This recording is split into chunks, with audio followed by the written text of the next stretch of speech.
పల్లెరు కాయ సూపుల్లా సిక్కి అల్లాడినానే సేపల్లా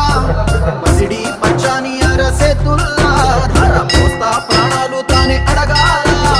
సీతా కోగల్ల రంగ విప్పేలా